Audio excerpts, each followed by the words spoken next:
नमस्कार, मैं आर के ललित संस्कृत संभाषण में आप सबका हार्दिक स्वागत करता हूँ। ललित संस्कृत संभाषण के क्रम में यह सप्तमी विभक्ति का दूसरा भाग है। वीडियो को शुरू करने से पहले हम आपसे प्रार्थना करना चाहेंगे कि वीडियो को यथासंभव शेयर कर संस्कृत भाषा के प्रचार प्रसार में आप भी अपना योगदान अवश्य दें और इस कार्य के लिए कर्तव्यबद्ध आर के ललित को प्रोत्साहित करें। विभक्ति को आरंभ करने से पहले रूप रचना की दृष्टि से शब्दों के प्रकार को देखते हैं। यदि किसी शब्द के अंत में हल चिन्ह लगा हो तो उसे हलंत या व्यंजनांत शब्द कहते हैं, जैसे राजन, भवत, वाक इत्यादि। राजन के अंत में न हलंत है, इसलिए इसे नकारांत शब्द। भवत के अंत में त हलंत है, इसलिए इसे तकारांत शब्द। और वाक के अंत में क हलंत है, इसलिए इसे ककारांत शब्द कहेंगे। आशा है आप हलंत या व्यंजनांत शब्दों को अच्छी तरह समझ गए होंगे। यदि किसी शब्द के अंत में हल चिन्ह नहीं लगा हो तो उसे अजंत या स्वरांत शब्द कहते हैं, जैसे बालक, लता, मुनि इत्यादि। बालक के अंतिम अक्षर क में अ होने के कारण इसे अकारांत शब्द, लता के अंतिम अक्षर ता में आ होने के कारण इसे आकारांत शब्द और मुनि के अंतिम अक्षर नी में ह्रस्व ई होने के कारण इसे ह्रस्व इकारांत शब्द कहेंगे। इसी प्रकार आप दीर्घ इकारांत, ह्रस्व उकारांत, दीर्घ उकारांत और ऋकारांत इत्यादि शब्दों को समझ सकते हैं। आइए अब हिंदी के सप्तमी विभक्ति में और पर का संस्कृत अनुवाद प्रारंभ करते हैं। घरों में गृहेषु, विद्यालयों में विद्यालयेषु, बगीचों में उपवनेषु, किताबों में पुस्तकेषु, जंगलों में वनेषु, देशों में देशेषु, राज्यों में राज्येषु, गाँवों में ग्रामेषु, मुनियों में मुनीषु, कवियों में कविषु, नदियों में नदीषु, पर्वतों में पर्वतेषु, पेड़ों पर वृक्षेषु, फलों पर फलेषु, फूलों पर पुष्पेषु, लताओं में लताषु।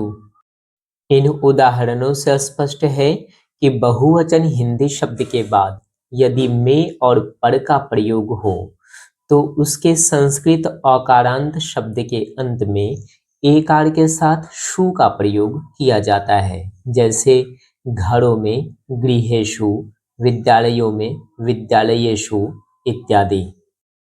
यदि संस्कृत शब्द अकारांत न हो तो शब्द के अंत में एकार का प्रयोग न होकर केवल सु या शु का प्रयोग किया जाता है।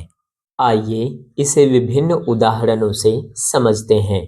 लता, लता, लताओं में लतासु। नदी, नदी, नदियों में नदीषु। साधु, साधु, साधुओं में साधुषु।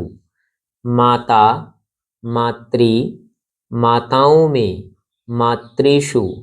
भाई, भ्रातृ, भाइयों में भ्रातृषु इत्यादि। इन उदाहरणों में यह भी ध्यान दीजिए कि आकार के बाद दंत स, किंतु ईकार, उकार या ऋकार के बाद मूर्धन्य श का प्रयोग किया जाता है, जैसे लता में आकार के बाद दंत स का प्रयोग है, किंतु नदी में ईकार के बाद मूर्धन्य श का प्रयोग है। आइए अब कुछ वाक्यों के संस्कृत अनुवाद का अभ्यास करते हैं जो परीक्षा की दृष्टि से काफी महत्वपूर्ण है। कवियों में कालिदास श्रेष्ठ हैं। कविषु कालिदासः श्रेष्ठः अस्ति। नदियों में गंगा सबसे पवित्र है।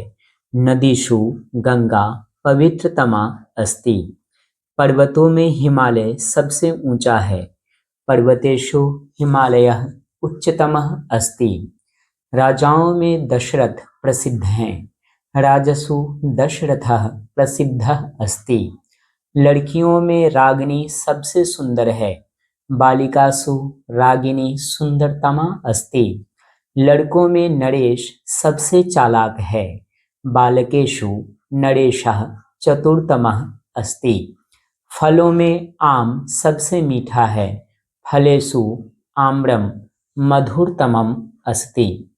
इन वाक्यों में आने वाले शब्द श्रेष्ठ, सबसे पवित्र, सबसे ऊंचा, प्रसिद्ध, सबसे सुंदर, सबसे चालाक और सबसे मीठा विशेषण हैं जो तीनों लिंगों में अलग अलग होते हैं। आइए इन विशेषणों के तीनों लिंग में रूप देखते हैं। सबसे श्रेष्ठ, श्रेष्ठतमः, श्रेष्ठतमा, श्रेष्ठतमम्।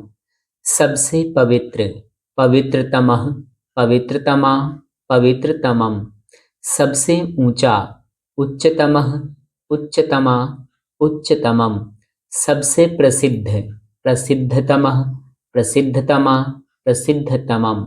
सबसे सुंदर, सुंदरतमः, सुंदरतमा, सुंदरतमम्। सबसे चालाक, चतुरतमः, चतुरतमा, चतुरतमम्। सबसे मीठा, मधुरतमः, मधुरतमा, मधुरतमम्। सबसे कड़वा, कटुतमः, कटुतमा, कटुतमम्। सबसे खट्टा, अम्लतमः, अम्लतमा, अम्लतमम्। इन तीनों रूपों में पहला रूप पुल्लिंग, दूसरा रूप स्त्रीलिंग और तीसरा रूप नपुंसकलिंग है।